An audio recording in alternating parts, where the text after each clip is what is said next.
Pada dasarnya Tuhan mau kita memelihara diri kita. Karena itu salah satu tugas gereja di akhir zaman, memelihara diri. Bagaimana kita bisa pelihara kawanan domba yang Tuhan perintahkan buat kita kalau kita nggak bisa memelihara diri? Bagaimana saya bisa mengajar orang untuk kuat sementara saya tidak bisa menguatkan diri saya? Memelihara diri berarti melepaskan diri dari pencemaran jasmani dan rohani, menyucikan diri kita dan menyempurnakan kekudusan kita dalam takut akan Tuhan. Saudara-saudara yang sakit hati karena ada orang berjanji lalu meleset. Mungkin orang itu adalah suamimu, mungkin orang itu adalah istrimu, mungkin orang itu adalah orang tuamu. Ini yang pahit ini. Mungkin orang itu adalah mantan lu. Kalau orang berjanji dan tidak menepati, itu bukan tanda bahwa dia jahat. Ada juga sih yang gak benar, tapi itu hanya tanda bahwa mereka terbatas. Tapi kalau Tuhan berjanji, janjinya ya dan amin dalam hidup kita. Haleluya.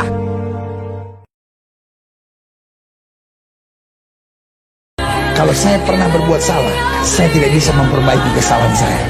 Tapi saya bisa memastikan saya tidak akan mengulangi kesalahan yang sama untuk kedua kali. Saya tidak bisa menghapus sejarah bahwa saya pernah gagal. Tapi saya bisa pastikan saya tidak akan jatuh ke lubang yang sama untuk kedua kali. Hidup jangan nengok ke belakang. Percuma, hidup tatap ke depan. Orang yang menghargai orang tua, orang yang menghargai guru, orang yang menghargai pengajar firman Tuhan, hidupnya pasti diberkati oleh Tuhan.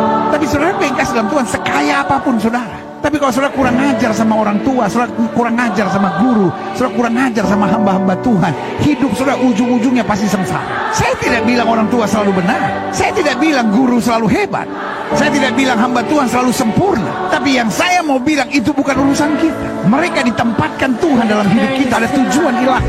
Tugas kita adalah menghormati. Kita makanya bilang hormati ayahmu dan ibumu supaya panjang umurmu di muka bumi. Saya mengetuk hati para orang tua, beri waktu yang khusus untuk mendidik anak-anak saudara. Pastikan nilai-nilai kerajaan surga kita berikan. Karena saya terlalu percaya orang yang tidak bisa menghargai orang tua, orang yang tidak bisa menghargai guru, orang yang tidak bisa menghargai hamba Tuhan adalah orang-orang yang tidak punya nilai dalam kehidupan. Engkau boleh puas sekarang, engkau boleh bilang, oh semua orang takut sama saya. Tetapi saya harus ingatkan saudara, engkau akan dimuntahkan Tuhan dan dibuang ke neraka. Karena Yesus bilang, pada saat aku lapar, kamu tidak memberi aku makan. Pada saat aku tak berpakaian, engkau tidak memberi aku pakaian. Pada saat aku di penjara, engkau tidak mengunjungi aku. Pada saat aku sakit, engkau tidak memperhatikan aku. Pada saat aku dengan kekurangan-kekuranganku, engkau terus menghina aku. Dan Yesus bukan bicara untuk dirinya sendiri. Dia bilang, ketika kamu tidak memperhatikan orang-orang hina, orang-orang miskin, orang-orang yang terbuang, orang-orang yang penuh kekurangan ini, kamu tidak melakukannya untuk aku. Orang yang membohongi diri sendiri memaksakan diri sehingga memiliki jiwa sok kaya, sok pinter, sok jago, sok cantik, sok ganteng gitu. Kenapa? Karena dia nggak bisa jujur sama dirinya sendiri. Sehingga dia selalu merasa, wah saya ini nggak bisa, nggak mampu, saya dihina orang. Saya kasih dalam Tuhan, urusan apa pandangan orang tentang kita? Saya nggak bisa atur pikiran orang tentang saya, tapi saya bisa atur pikiran saya tentang orang. Kenapa saya mesti pusing mikirin si ini harus berpikir begini tentang saya, si ini harus berpikir ini tentang saya? Kau pikir kau pegang remote kah? Ketika kita bisa jujur sama diri sendiri, orang mau bilang apapun, selama saya tidak miring ke kiri pun maupun miring ke kanan, Tuhan yang akan membela saya dan melakukan perkara besar di tengah-tengah saya. Setuju katakan amin. Apa yang kamu ingin orang perbuat kepadamu, perbuatlah itu kepada orang lain. Dan itu juga berarti apa yang kamu tidak ingin orang perbuat kepadamu, jangan perbuat itu kepada orang lain. As simple as that. Kalau kamu gak suka dimaki, jangan maki.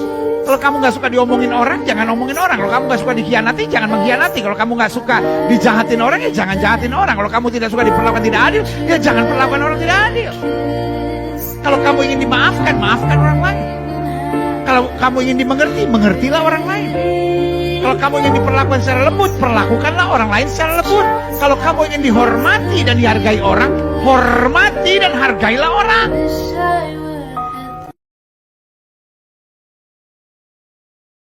Kita bodoh jika kita cepat menyerah dan putus asa. Kita kan masih punya Tuhan. Mungkin masalah rumah tanggamu berat, jangan menyerah dan putus asa. Karena ketika engkau menyerah dan putus asa, segalanya akan kacau. Tapi selama engkau masih berdiri teguh dan berkata, manusia boleh mereka-rekakan yang jahat, Allahku mereka-rekakan untuk kebaikan. Selama engkau berdiri tegak dan berkata, sekarang aku tahu bahwa Tuhan akan memberikan kemenangan kepada orang yang diurapinya, engkau akan melihat mujizat. Karena Alkitab berkata, sesuai dengan imanmu akan jadi padamu. Mungkin saudara marah sama saya dan bilang, apa pendeta-pendeta ini? Jangan menyerah, jangan putus asa. Pendeta nggak tahu apa yang saya hadapi. It might be not. Mungkin saya nggak tahu, but I can feel it. Saya bisa turut merasakan bersama saudara. Tapi saya hanya mau bilang sama saudara, makin engkau putus asa, makin kau menyerah, yang ada adalah tekanan dan kehancuran.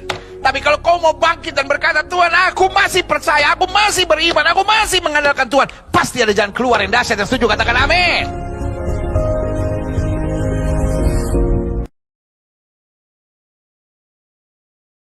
Pegang prinsip ini. Kalau saya berbuat baik sama orang, saya harus lupakan. Saya nggak boleh ingat-ingat apa yang pernah saya buat baik untuk orang.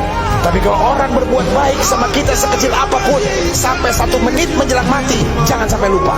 Sedapat mungkin doakan dia. Tuhan beri saya kesempatan 1 kali untuk membalas kebaikan yang dia sudah buat dalam hidup saya. Hidup sederhana artinya tidak memaksakan kehendak.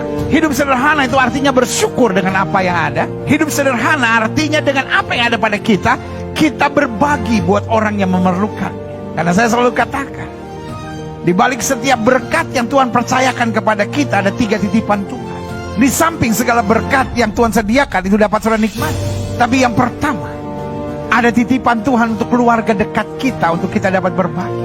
Lalu yang kedua, ada titipan Tuhan untuk orang-orang miskin yang ada di sekitar kita.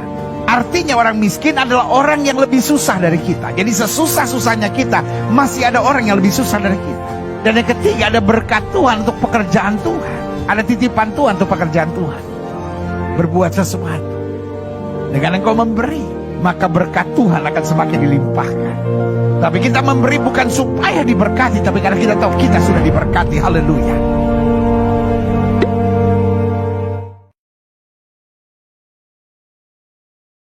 Hidup sederhana artinya tidak memaksakan kehendak. Hidup sederhana itu artinya bersyukur dengan apa yang ada. Hidup sederhana artinya dengan apa yang ada pada kita, kita berbagi buat orang yang memerlukan. Karena saya selalu katakan, di balik setiap berkat yang Tuhan percayakan kepada kita, ada 3 titipan Tuhan. Di samping segala berkat yang Tuhan sediakan, itu dapat saudara nikmati. Tapi yang pertama, ada titipan Tuhan untuk keluarga dekat kita, untuk kita dapat berbagi. Lalu yang kedua, ada titipan Tuhan untuk orang-orang miskin yang ada di sekitar kita. Artinya orang miskin adalah orang yang lebih susah dari kita. Jadi sesusah-susahnya kita, masih ada orang yang lebih susah dari kita. Dan yang ketiga, ada berkat Tuhan untuk pekerjaan Tuhan. Ada titipan Tuhan untuk pekerjaan Tuhan. Berbuat sesuatu. Dengan engkau memberi, maka berkat Tuhan akan semakin dilimpahkan. Tapi kita memberi bukan supaya diberkati, tapi karena kita tahu kita sudah diberkati.